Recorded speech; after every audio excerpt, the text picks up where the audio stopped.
Hi friends, இன்றைக்கி நம்ம வந்து load bearing structure vs framed structure இது ரெண்டுத்தையும் இருக்க டிஃப்ரென்ஸை பற்றி பார்க்க போகிறோம்.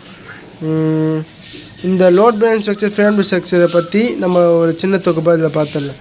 ஃபஸ்ட்டு இந்த லோட் பேரிங் ஸ்ட்ரக்சர்னால் என்ன? இந்த லோட் பேரிங் ஸ்ட்ரக்சர்னால் வந்து இப்போது பில்டிங் கட்டுறோம் பார்த்தீங்களா, அந்த பில்டிங்கில் வந்து அந்த ஸ்லாபோட லோடு, அதுக்கு மேலே இன்னும் ரெண்டாவது ஸ்லாபோட லோடு, இதெல்லாம் வந்து நம்ம காலமு பீம் காலம் அது மூலிமா ஃபுட்டிங் மூலிமா போட்டு அப்படி கொடுப்போம். இன்னொன்று வந்து இந்த செங்கல்லாம் வைக்கிறோம் பார்த்தீங்களா, அது மூலிமா ரெட் பிரிக்ஸு அது மூலிமா வச்சு லோடு போகிறது. ஓகேவா?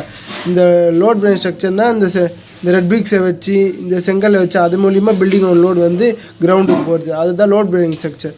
இந்த ஃப்ரேம்டு ஸ்ட்ரக்சர்னால் வந்து நம்ம பில்டிங்கை முன்னாடியே வந்து காலமு பீமு காலம்லாம் ரெடி பண்ணி ஃபுட்டிங் ரெடி பண்ணி அது மூலிமா முதல்ல கட்டிட்டு அதுக்கப்புறம் நம்ம வந்து செவுறு எழுப்புறது அதுதான் வந்து ஃப்ரேம்டு ஸ்ட்ரக்சர். ஓகேவா? அடுத்தது load bearing structure framed structure. இந்த லோட் பேரிங் ஸ்ட்ரக்சர்னால் cause is least suitable up to 3 stores.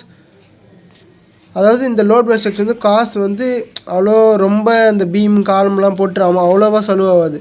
Suitable வந்து ஸ்டீஸ் அப்படின்னா வந்து நம்ம காலம் பீமில் வர கற்றி செவுறு எழுப்பி அப்படியே லோடு கொடுத்து ஈஸியாக கட்டிடலாம். Walls are thickness since floor areas reduce. Walls இந்த திக்னஸ் ஃப்ளோரில் வந்து பார்த்து அதை ரெடியூஸ் பண்ணுறது. ஆக ஸ்லோ கன்ஸ்ட்ரக்ஷன், அதாவது வந்து ரொம்ப ஒர்க்கு வந்து கன்ஸ்ட்ரக்ஷன் ஒர்க் ஆகாது, ஈஸியாக இந்த வேலையை முடிச்சிடலாம். அதுக்கப்புறம் not possible to alter to the position of the walls after the construction. இது ரொம்பலாம் ஆல்டர் பண்ண தேவையில்லை. Resistance of the earthquake is poor. அதாவது எர்த்குவிக் வந்து இது கொஞ்சம் டேஞ்சர் தான், ஆனால் இது சின்ன ரிசன்டல் பில்டிங் அந்த மாதிரி கற்றுறதுக்கு ஒன்றா யூஸ் பண்ணிக்கலாம். ஆனால் இந்த ஹைரேஸ் பில்டிங் கற்றுக்கலாம் இது யூஸ் பண்ணக்கூடாது. ஓகே, இந்தமாதிரிலாம் கட்டக்கூடாது. அடுத்தது ஃப்ரேம்டு ஸ்ட்ரக்சர்.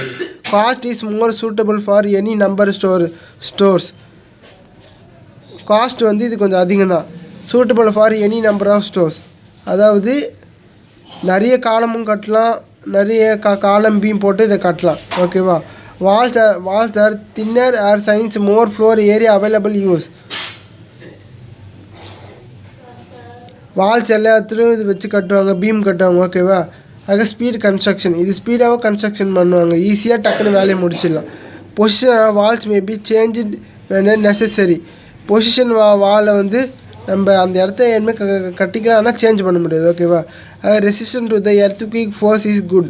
எர்த்குவிக்லாம் வந்துச்சுன்னா நல்லா இது அந்த பில்டிங்கே ஆடாமல் நல்லா ஸ்ட்ராங்காக இருக்கும். ஓகேவா? இதுதான் load bearing structure frame structure உள்ள டிஃப்ரென்ஸு. இப்போ உதாரணத்துக்கு பார்த்தீங்கன்னா இதுதான் ஃப்ரேம் ஸ்ட்ரக்சர். இந்த பில்டிங் இதுக்கு பார்த்தீங்களா, மொத்தமாக வந்து காலமு பீமு காலமு கட்டிட்டு அப்படியே அது மாதிரி ஸ்லாப் வச்சு செவுறு ஏற்பாமல் கட்டுறாங்க பாருங்கள். இந்தமாரி பில்டிங் கட்டும் போது வந்து நம்மளுக்கு முதல்ல ஃப்ரேம்டு ஸ்ட்ரக்சரை கட்டுறோம். இந்தமாரி கட்டிட்டு நம்ம வந்து இந்த ஏசிசி பிளாக்ஸு அந்தமாரி பிரிக்ஸை வச்சு மட்டும் செவுறு எழுப்பிட்டு ஈஸியாக முடிச்சிடலாம். அதே நம்ம லோட் பேரிங் ஸ்ட்ரக்சர்னால் வந்து செவுறு எழுப்பிட்டு அது மேலே பீமை போட்டு நம்ம பண்ணுறது. ஆனால் நம்ம முக்கியமாக சேஃப்டி வந்து ஃப்ரேம்டு ஸ்ட்ரக்சர் தான். ஏன்னா இதுதான் ரொம்ப சேஃபாக இருக்கும். அதுவும் பில்டிங்கோட மொத்த டிசைனை வந்து கொஞ்சம் ஸ்ட்ரக்சர் நல்லாயிருக்கும், ரொம்ப ஸ்ட்ராங்காகவும் இருக்கும். ஓகேவா? அதுக்கப்புறம் இந்த லோட் பேரிங் ஸ்ட்ரக்சர் பாருங்களேன், இது மொத்தமே அந்த ஸ்லாப் மட்டும் போட்டுட்ருப்பாங்க. ஆனால் இந்த பீமு காலமெல்லாம் போடாமல் அப்படியே இந்த ரெட் பிரிக்ஸ் வச்சு அப்படியே கட்டியிருக்காங்க. இங்கே பாருங்களேன், இங்கே கீழே ஒன்று கட்டியிருக்காங்க, மேலே ஒன்று கட்டியிருக்காங்க, அப்படியே ஸ்லாப் போட்டாங்க. இதுதான் வந்து லோட் பேரிங் ஸ்ட்ரக்சர். ஓகேவா? இப்போ நம்ம இந்த லோட் பேரிங் ஸ்ட்ரக்சர் ஃப்ரேம்டு ஸ்ட்ரக்சரை பற்றி பார்த்தோம். இதுதான் ரெண்டுத்தும் உள்ள டிஃப்ரென்ஸ். ஓகேவா? Thank you friends. இந்த வீடியோ பிடிச்சா லைக் பண்ணுங்கள், ஷேர் பண்ணுங்கள், சப்ஸ்கிரைப் பண்ணுங்கள்.